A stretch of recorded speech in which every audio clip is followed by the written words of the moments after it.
we're watching more Zack Films videos. If you were accidentally swallowed, grab onto the back of the tongue and kick around to trigger a gag reflex. This should get you coughed out. But if you miss your chance, spread your arms and legs wide in the throat, bracing yourself against the walls to stop from sliding down. This would hold you in place for a while until the person swallows food, which would push you straight into the stomach. And you could climb a chunk of food floating in the acid, but at this point, you're just waiting for the inevitable.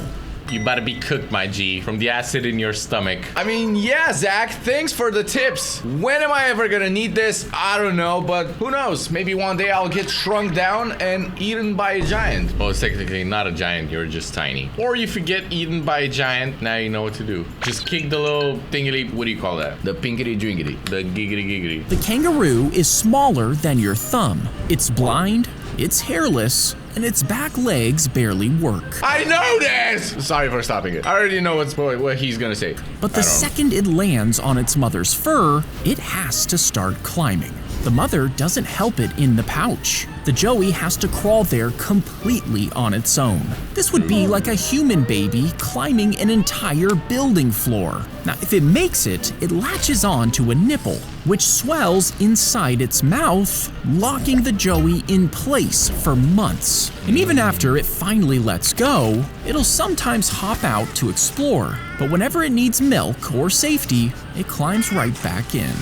Aw, ain't that cute? Cinema! Who tells them to do that? How do you guess what you have to do? That's as just a fetus? nature. It's just your DNA telling you what to do. Hey bro, climb this mountain to suck on a nipple. You'll need it to survive. If you don't, your mother is just gonna look at you, not helping you, judging you. Yeah, guys, if you didn't know what's going on with baby kangaroos, with newborn kangaroos, that's what they have to do. They're so little, and they're gonna have to climb up their mother's pouch. It's just so complicated. Bro, you're telling me a baby kangaroo is smaller than this? Super small. Smaller than this? Thumbs up. You guys should like this video right now. And they're basically just helpless. They gotta suck on that to get some milk to get their bones stronger. It rolls back its eyes right as it approaches the seal, leaving only hard cartilage in the eye sockets. But with its eyes facing backwards, it can't see, so it has to use smell and hearing instead.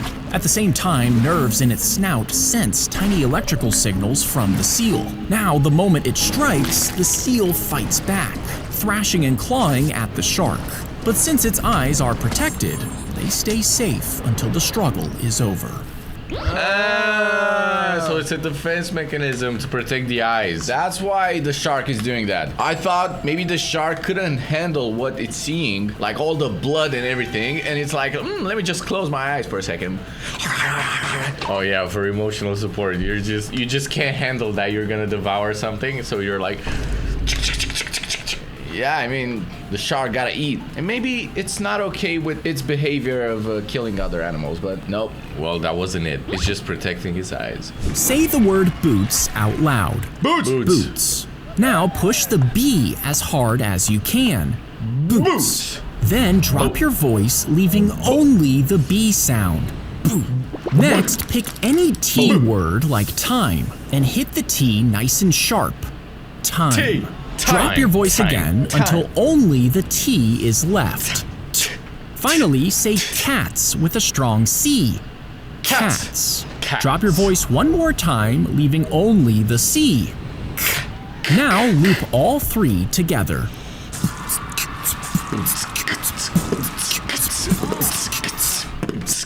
Wow, that's how you beatbox, guys. Now we know how to beatbox. That's why everybody tells you, oh, if you want to beatbox, just say boots and cats, because that's what it sounds like. Boots and cats and boots and cats and boots and cats and boots and cats. Guys, I'm not gonna lie, when I was a little kid, I tried to learn how to beatbox. I kind of stopped doing that because I never got good at it. It's really hard. But we can definitely do some interesting sounds with it. Let me try to make a beat.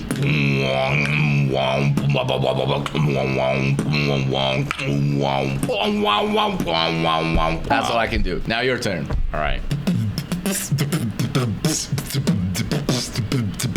Alright, if you like mine more, just subscribe to the channel. Wait, how do you do that? Oh, I can do a sound. But you can do that. Oh yeah? Watch this. Water drop.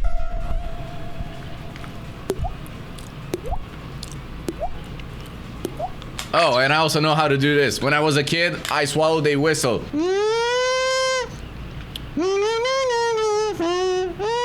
Kind of sounds like saxophone.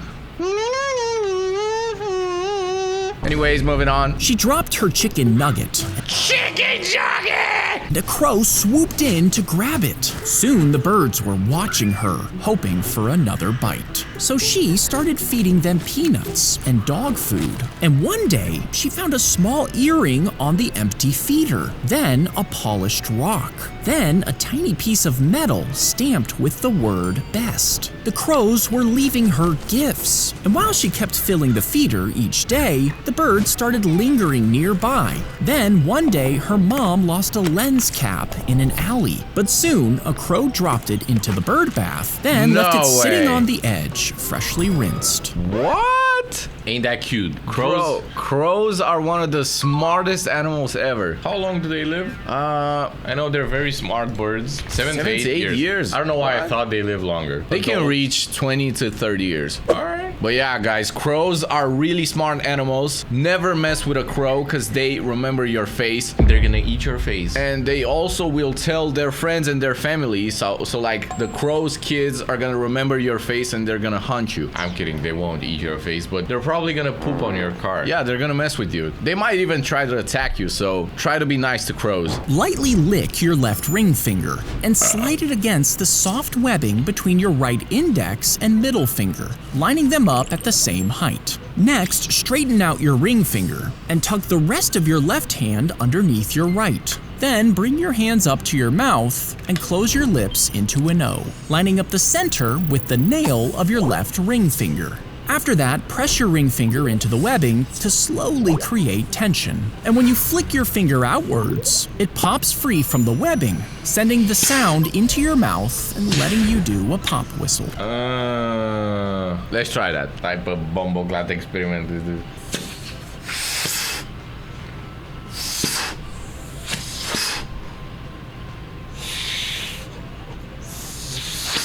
Ow, this hurts.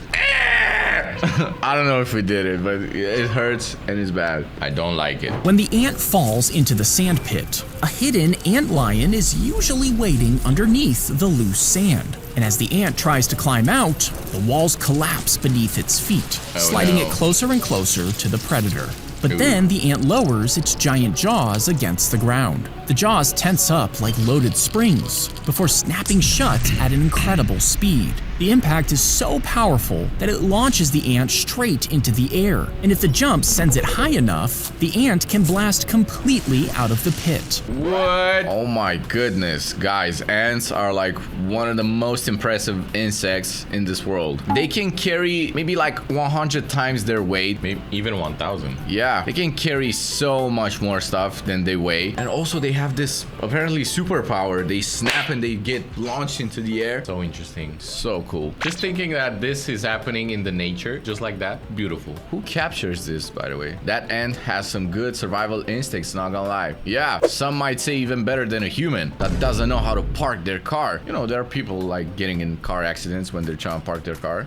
Zero survival instincts. Bro's got survival instincts of an ant. Yeah, if somebody tells you that, that's a compliment. Yeah, that's an honor. They pulled the Cheeto out of the bag and realized it was shaped almost exactly Why is this? Why am I seeing this right here? like a Charizard. Eventually, it went viral online, so it was carefully placed on a custom Pokemon card, stored inside a display case, and then put up for bidding at $250. As more and more bids How much? appeared, the price climbed higher. Finally, it was bought for almost $90,000. What?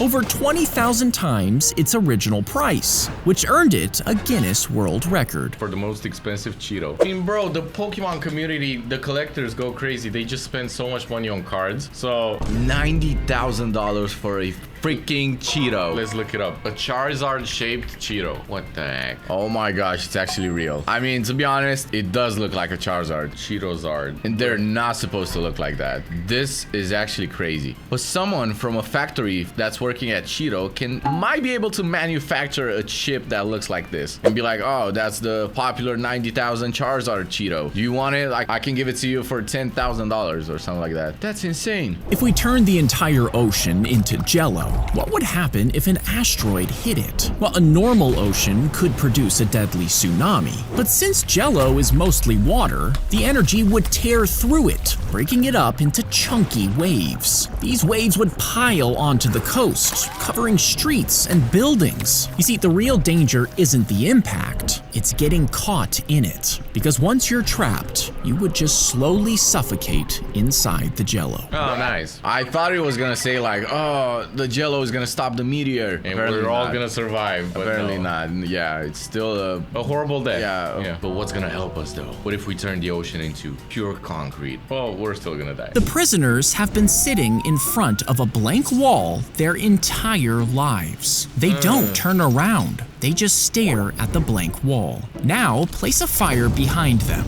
Then build a walkway between the fire and the prisoners, and raise a short wall. Now, move objects across the walkway. The fire will cast their shadows onto the wall. But because the prisoners have never seen anything else, they believe the shadows are real. They name the shapes and base their reality from them. But what if one prisoner were freed and finally turned around? He would see the objects being moved and the fire casting the shadows. He would slowly understand the shadows weren't reality. But if you return him to the others and he tries to explain it to them, they'll think he's crazy and keep looking at the wall because the shadows are the only reality they've ever known. I've heard of this experiment before. I really hope this is not real, right? It's totally real. Somebody did this? Bro, why would you want to do this to a bunch of like newborns? Bro unlocked third-person view and instantly regretted it. I don't think he regretted it. Prisoners, what did those babies do? That's what I'm saying. Like, this cannot be a real experiment. I know for hundreds of years they've been doing like crazy experiments on newborns. Some of them are very cruel, but this is just out of this world. Or maybe it's just a thought experiment. I'm not sure if it's real. Like, yeah, what's even the benefit of doing this experiment? You're just like messing around with some kids. When you put them on, tiny microphones inside pick up the noise around you,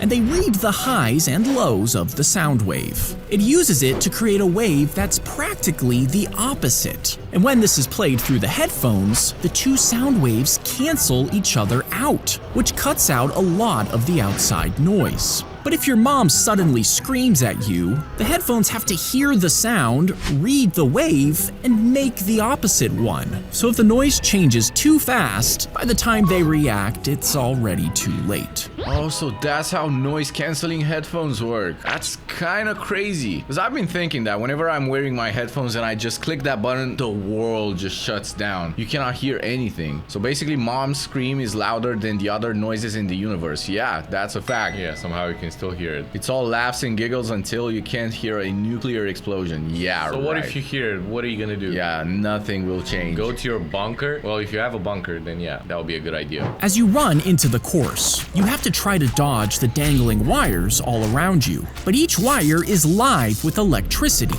So if you brush against just one, you can get zapped with around 10,000 volts. And the farther you go, the more mud covers your body. That makes it even easier for electricity to travel through you. So if you slip and fall, you might hit one wire, then another, and another, getting shocked again and again until you finally crawl your way out. So what is that supposed to do? Wait. I thought this was about a game show. You know those game shows where you have to go through obstacles and stuff? Always in my head when I see those, I'm like, I'll be so good at it. But then, like, this electric wire challenge with 10,000 volts? This is not real. Yeah. No game show is gonna do that to you. As you run into the course, no, Zach, I'm not. Yeah, like, I'm totally not, yeah. What course is this? Are you trying to die? What are you competing for? $10 billion? Until you crawl your way out. Bro, I'm crawling the entire time. Yeah, that's what I'm saying. Why would you even run between these wires? He took a bite of a boneless wing, and something felt wrong in his throat. For 3 days after, he had a fever and couldn't keep food down. Later, doctors found a thin chicken bone stuck inside. So he sued the restaurant. He argued that the menu said boneless, so there shouldn't have been any bones. True. But the court said boneless wings was a style of food, not a promise that every bone had been removed. And because bones are naturally part of chicken, the restaurant wasn't responsible. Meaning, according to the court, even boneless wings can still have bones. What? So he didn't win? That is kind of fair. He sued them for nothing, bro, but that's like so confusing. I even thought boneless wings means like boneless wings. No bones inside my wing. And you sue them and you still lose. You lose. It's a style. Yeah, the one where you take out the bone. Exactly. Why would you even call them boneless wings if they still have bones inside? Your Honor, I didn't shoot him. It was just my style of revenge, and revenge is illegal. Like, yeah, that's kind of the same thing. Bet that judge got paid a bucket of boneless cash by the restaurant for that verdict. A lot of boneless cash. Bet he did. Well, anyways, if you guys want to watch some more videos, just click on the screen right now.